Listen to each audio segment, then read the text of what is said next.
The fifth set of college football playoff rankings will be released on Tuesday, our penultimate rankings, if you will. Here's a look at Brad Crawford's bracket prediction. You see Texas Tech moving in after some things happened with Texas A&M in the Lone Star Showdown, losing to Texas, and some calling for the Longhorns to be in the field. With 3 losses, that's going to be difficult.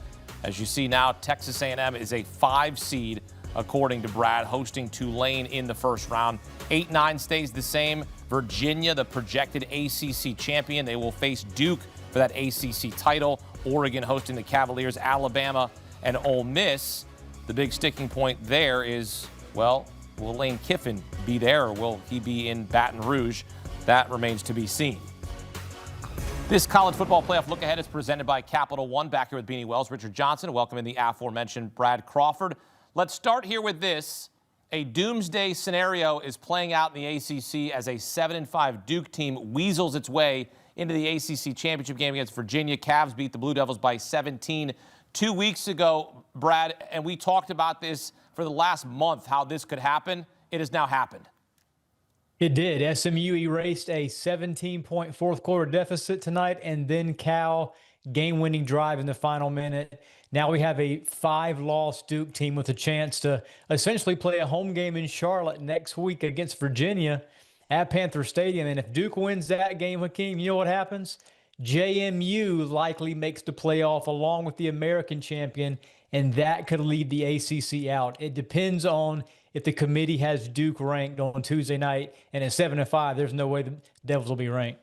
Brad, I got to ask, this whole thing is a bunch of hypotheticals, what we're doing right now. So I got to ask the biggest hypothetical. Is there a situation that you envision Vanderbilt getting in this thing? If Duke does indeed win the ACC, can we see them climb up and we look at a potential 5-6 SEC team getting in this thing? Yeah, I think Vanderbilt needed a lot of things to happen during rivalry weekend, just like Miami needed, just like Texas needed. And Beanie, frankly, it just did not. Vanderbilt's 10-2, but the only ranked win this season came today at Tennessee. I know they beat South Carolina when the Gamecocks were ranked. That does not count to the committee. They beat Missouri when they were ranked. That doesn't count either. So Vanderbilt, while they're 10-2, great finish. They're going to Orlando, not the playoff. Richard, could we really be living in a world, in a playoff, where the ACC is shut out? Absolutely. Okay. And I think you're going to get a really big, a really big tell if they rank Tulane, North Texas, and James Madison on Tuesday night, which I absolutely think is possible. They haven't ranked James Madison yet, but I think it's possible for them to do it. That would be a really big tell by the committee. But Brad, whether we get that bid stealing scenario or we get the 2 Big 12 bid stealing scenario of BYU winning the Big 12 championship game, who are we knocking out here out of Alabama and Notre Dame at the bottom of the at-larges? Well, I've got to whisper this so Greg Sankey's not on the air tonight and hears this. But if Alabama gets blown out by Georgia or even loses by 2 touchdowns in Atlanta, you could see the SEC runner-up at 10-3 overall getting left out for 2 Big 12 teams, BYU getting that auto bid and Texas Tech, because Texas Tech is not going to fall too far outside of that top 4 with a loss to BYU. But I also think Notre Dame, I know the committee has liked Notre Dame these last few weeks. That said, if there is a bid steal scenario and BYU beats Texas Tech and unexpectedly the Big 12 gets 2 bids, Notre Dame could be on the outside looking in, because after tonight's game against Stanford, the Irish don't have another opportunity to win a title. Well, we know that there's going to be teams and fan bases disappointed when all is said and done. That's just how this is going to work. We heard Texas head coach Steve Sarkisian say after their win against Texas A&M on Friday that the Longhorns are, quote, absolutely a playoff team. Vanderbilt, Miami feel the same way, Brad. Who has the very best case among those 3 schools? And if you say all of the above are not getting in, I can agree with you. I think it's Miami, Hakeem. I mean, coming into this weekend, several folks in Miami texted me this week, Brad, how do we get in? You have to have teams lose ahead of you as well as beat Pitt. Miami did all it could do. It controlled the controllables, as Mario Cristobal says, beat Pitt by 31 points, another ranked win today.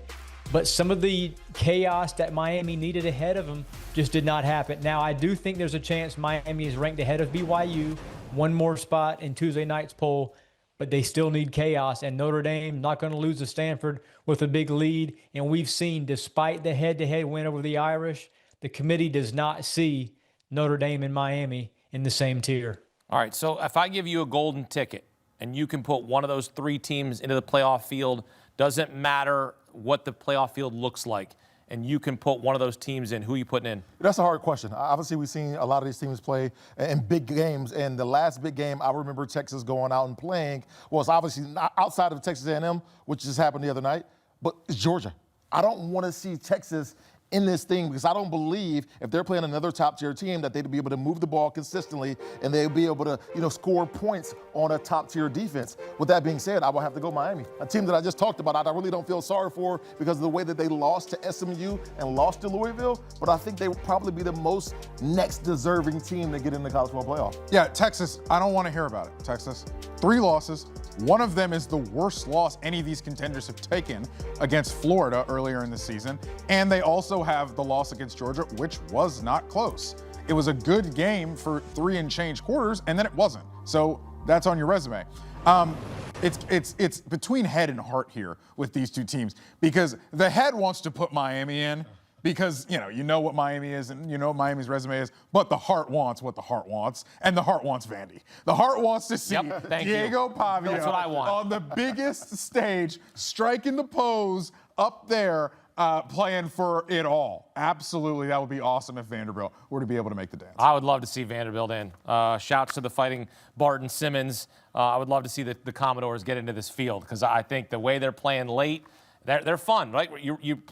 You want to have stars in this playoff field, right? If we can't have Arch Manning, then give me Diego Pavia, right? Carson Beck, I'm sorry. He's had a good season, but give me Diego Pavia. All right, I'm feeling pretty good. Beanie's feeling pretty good. Actually, we're feeling great. Feeling amazing because right Ohio now. State finally beat Michigan, and now the Big Ten title game is set. Ohio State, Indiana. They've played in the past, and it's been one-sided. Buckeyes have won 30 straight against the Hoosiers. Next Saturday, it's 1 versus 2 for the Big Ten championship. Brad, do you believe the loser of that game will fall out of the top 4?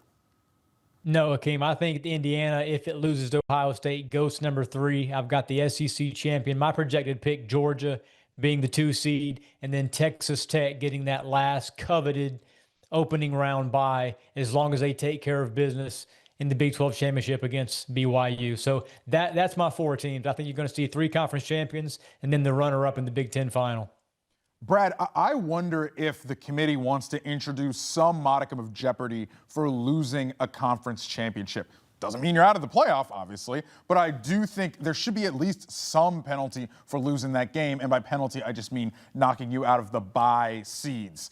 The way I see it, I think the losers of the conference championship games should fall out of those top 4 seeds. Richard, who would you put instead of Indiana in that top 4? Like which of those at-large teams in that 5, 6, 7 range do you feel is more deserving than a top 4 seed than Indiana would be if it loses to Ohio State? Oregon, come on down. And I know what happened on the head-to-head in Autzen if it's Indiana. That ends up being the loser of the Big Ten championship game. But I'm putting Oregon in that top 4. Texas Tech obviously probably moves up as well, just by proxy. But yes, Oregon as the at-large to move up. All right, well, we will wait to find out as you take a look at Brad Crawford's bracket prediction for our 5th set of college football playoff rankings, which will be released on Tuesday. We'll have wall-to-wall coverage right here on CBS Sports HQ.